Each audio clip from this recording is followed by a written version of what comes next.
আমরা ইতিমধ্যেই সকলে অবহিত হয়েছি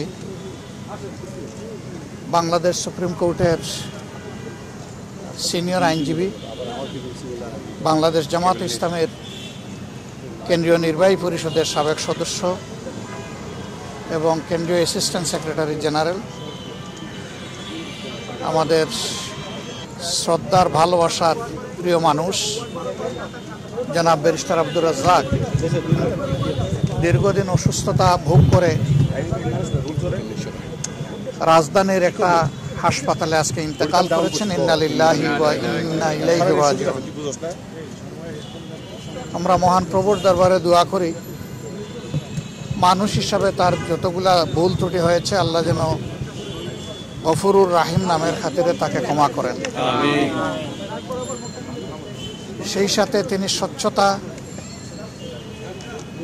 এবং দক্ষতার সাথে আইন অঙ্গনে যে সেবা দিয়ে গিয়েছেন, আল্লাহ যেন তার এই সেবাটাকে কবুল করেন এবং আইনের জগতে আইনের শাসন প্রতিষ্ঠায় তার এই অবদান যেন আগামীর বাংলাদেশকে সাহায্য করে আল্লাহ যেন আমাদেরকে সেইভাবে কবুল করেন। আপনারা জানেন তিনি দীর্ঘদিন বাংলাদেশ জামাত ইসলামের সাথে সম্পৃক্ত ছিলেন এবং তিনি বাংলাদেশ জামাত ইসলামের দুর্দিনে সবচেয়ে বেশি ভূমিকা পালন করেছেন। 92 সালে বাংলাদেশ জামাত ইসলামের সাবেক আমির, বাসা সৈনিক, ডাকসুর সাবেক জিএস জনাব অধ্যাপক গোলাম আজম রাহিমাহুল্লাহর বিরুদ্ধে যে নাগরিকত্ব কেড়ে নেওয়ার ষড়যন্ত্র ছিল, তার প্রতিকার চেয়ে যে মামলা হয়েছিল, সেই মামলার অন্যতম প্রধান আইনজীবী তিনি ছিলেন। সেখানে তিনি সাহসিকতা, বলিষ্ঠতা, দক্ষতার সাথেই ভূমিকা রেখেছিলেন এবং অধ্যাপক গোলাম আজম তার ন্যায্য অধিকার ফিরে পেয়েছিলেন, নাগরিকত্ব পেয়েছিলেন।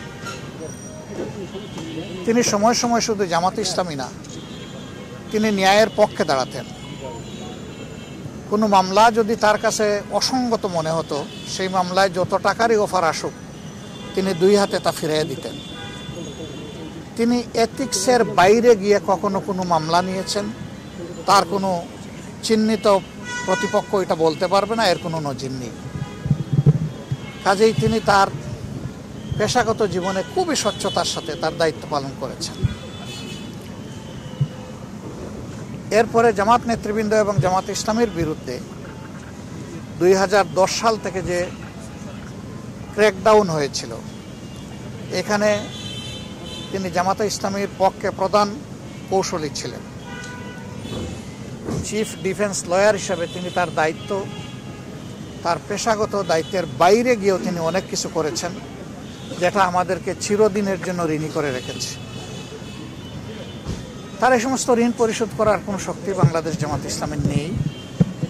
তবে মহান রবের দরবারে দোয়া করব, আল্লাহ যেন তার সমস্ত নেক অবদানকে কবুল করে তার মধ্যে অফুরন্ত বারাকা দেন। তিনি যে অনন্ত সফরে আজকে যাত্রা শুরু করলেন, আল্লাহ পাক যেন তার বান্দার সঙ্গী হয়ে যান এবং তার রহমতের ফিরিস্তাদেরকেও যেন সঙ্গী বানিয়ে দেন।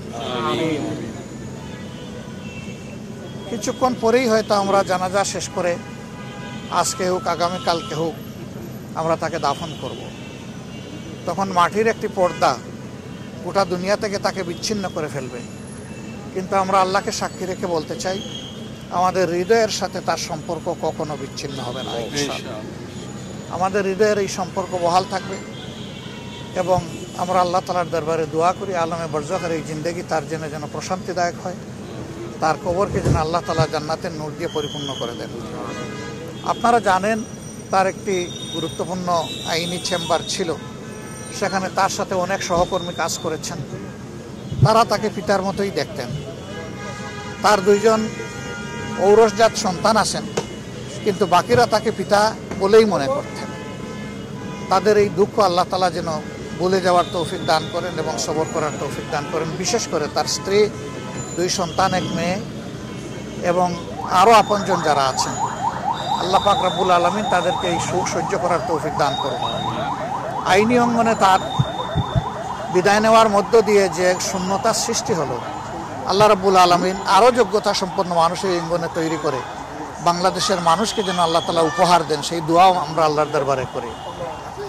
আপনারা কষ্ট করে এখানে এসেছেন, আমাদের দুয়ার এই বাণীগুলো, আমাদের আকৃতিগুলো আপনারা আশা করি জনগণের কাছে পৌঁছে দেবেন।